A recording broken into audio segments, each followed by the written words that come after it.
I used to be terrified of failing. I thought it meant I was a loser, that if I messed up, I'd be exposed, embarrassed, judged. So I played it safe. I stayed quiet when I should have spoken. I said no when I should have dared to say yes. And I told myself, better to stay invisible than to be seen and fall. But after hitting rock bottom, I discovered a powerful secret. Failure is a gift, not a curse, not a weakness. A gift wrapped in pain, delivered in silence, but holding the key to everything I ever wanted. And I'm not saying that to sound poetic. I'm saying it because it changed my life. You see, we live in a world that worships perfection, a world that rewards the polished product but ignores the process. You're praised when you win, but mocked when you fall. And because of that pressure, most people would rather look successful than actually become it. But let me tell you something that might shake you. No one who ever built something great escaped failure. Not a single one. The athletes you admire, they've lost more than they've won. The CEOs you quote, they've failed at more businesses than you've ever started. The speakers, the artists, the innovators, they all ate dirt before they ever tasted victory. Because failure isn't the opposite of success, it's the pathway to it. You don't get strong by avoiding pain. You get strong by walking through it, by facing what most people run from, by falling flat, standing up and saying, let's go again. But here's the real tragedy. Most people never even try, not because they can't, but because they've been conditioned to believe that failure means you're not good enough. And that lie is a dream killer. You know what's worse than failing? Wishing you had tried. Looking back years later and realizing you let fear drive the car while your purpose sat in the trunk. And the reason I'm telling you all this? Because you've failed before, and you're going to fail again. But the question is, what are you going to do with it this time? Are you going to bury it under shame and silence? Or will you stand on top of it like a foundation and say, this isn't my end, it's my beginning? Failure is not a scarlet letter. It's a blueprint. It shows you what didn't work, so you can move closer to what will. It shows you who you are when everything's stripped away. And the truth is, some lessons will never reach you through success.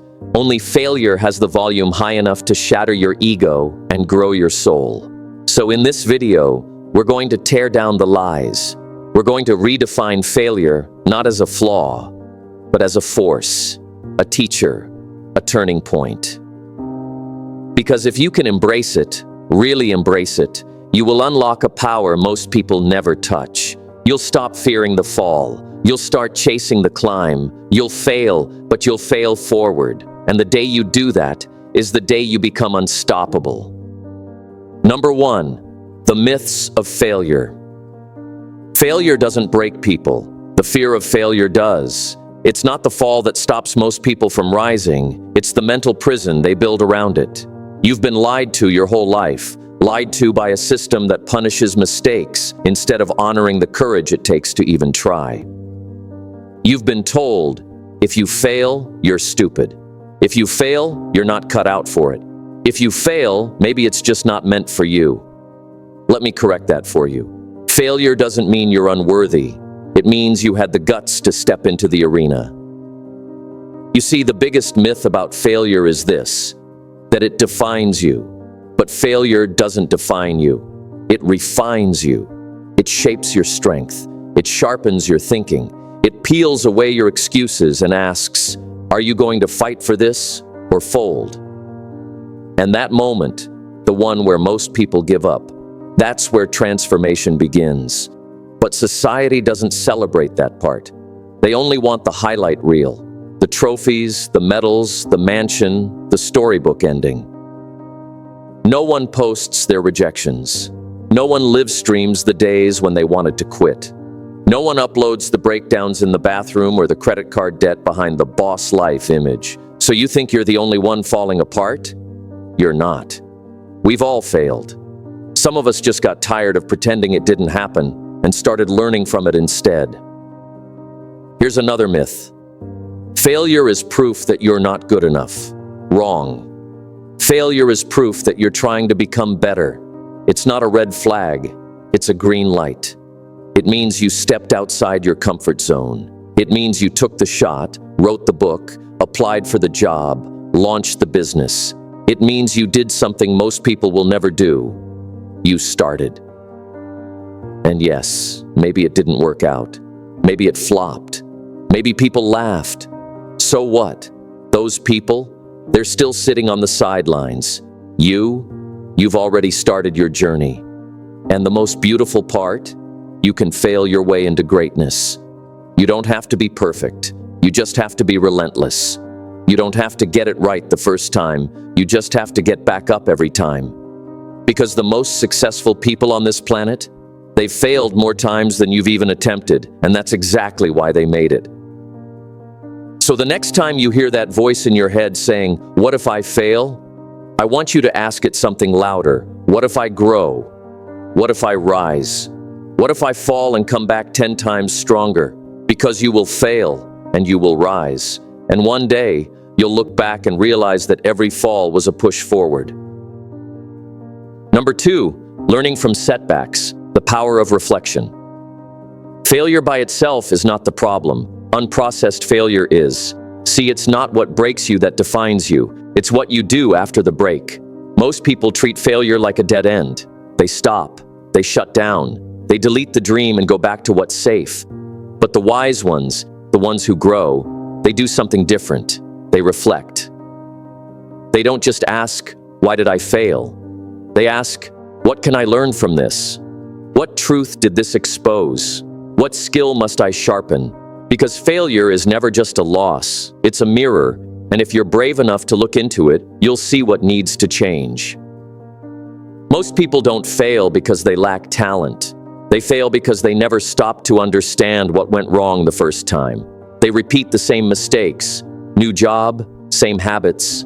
New business, same mindset. New relationship, same insecurities. They keep crashing because they never check the dashboard. And you can't fix what you refuse to face. That's why reflection is power, not weakness. Power. When you pause long enough to analyze the failure, you take control back from the chaos. You identify the leak. You trace the source. You shift from reaction to reinvention. Let's make this practical. Did your plan fail? Good. Now you know what not to do. Did you trust the wrong person? Now you understand loyalty has to be earned, not assumed. Did your idea get rejected? Great. Time to refine it or reframe it. Did you lose money? Okay. Now you've paid tuition in the realest school of all, life. The cost of failure is painful, but the return on reflection? Priceless. Because one lesson learned in failure can save you years of future heartbreak, misdirection, or wasted effort. But only if you pause long enough to study the wreckage. The plane doesn't crash and disappear. Experts rush to investigate. They recover the black box. They look at every wire, every signal, every second. Why? Because buried in the failure is the blueprint for how not to crash again. So let me ask you, when was the last time you looked at your failure like a teacher? When was the last time you thanked it for the wisdom it gave you? When was the last time you said, "This didn't break me, it built me"? You don't need to avoid failure. You need to extract its lessons with surgical precision, because once you stop taking failure personally and start taking it professionally, you'll stop seeing it as punishment and start seeing it as preparation. Number 3, reframing failure as a stepping stone. Failure doesn't mean the end. It means the beginning of something wiser, but only if you know how to reframe it. You see, most people look at failure like a stop sign. They hit it and turn around. They think, "Well, I guess I'm not good enough," or "This wasn't meant to be." Failure isn't a wall, it's a ladder. Each rung built from every time they stumbled, miscalculated, or got knocked down. The difference? They don't stay down. They use the fall to rise better. It's time to stop letting failure define you and start letting it refine you. Reframing means taking that same situation, that same pain, that same crash, and assigning it a new purpose. Not, I failed because I'm stupid, but I failed because I'm learning. Not, this setback proves I'm not enough, but this setback is preparing me to become more.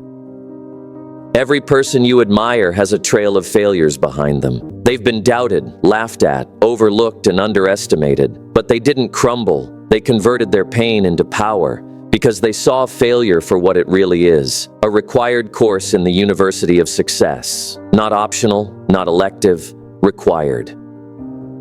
You want to become mentally strong. You want to grow beyond average.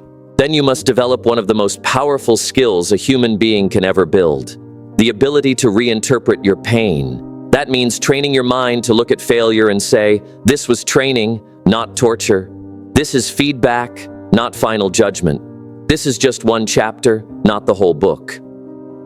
When you master reframing, nothing can hold you. Not rejection, not delay, not criticism, because your power doesn't come from being perfect. It comes from your ability to extract progress from pain. Do you know how powerful that makes you? It means no matter what life throws at you, you can rebuild, you can reroute, you can recover, because in your world, failure isn't a dead end, it's a launch pad. Every failure becomes a step. Every step brings wisdom, and every ounce of wisdom becomes leverage. So stop saying, I'm broken. Start saying, I'm being rebuilt stronger. Stop asking, why me? Start declaring, watch me. You weren't meant to succeed instantly. You were meant to grow into success intentionally. And to grow, you need roots. And roots are built in the underground of failure. So reframe it, redefine it, and walk taller because of it. Number 4, turning failure into fuel, redefining success. Most people spend their lives trying to avoid failure, but the people who truly succeed, they learn to run toward it, fight through it, and use it as fuel, because they know this truth: success without failure is fragile. But success born from failure, that's a different breed. That's unshakable. Let's redefine success right now. Not as fame, not as money, not as perfection, but as the courage to rise again and again, smarter every time.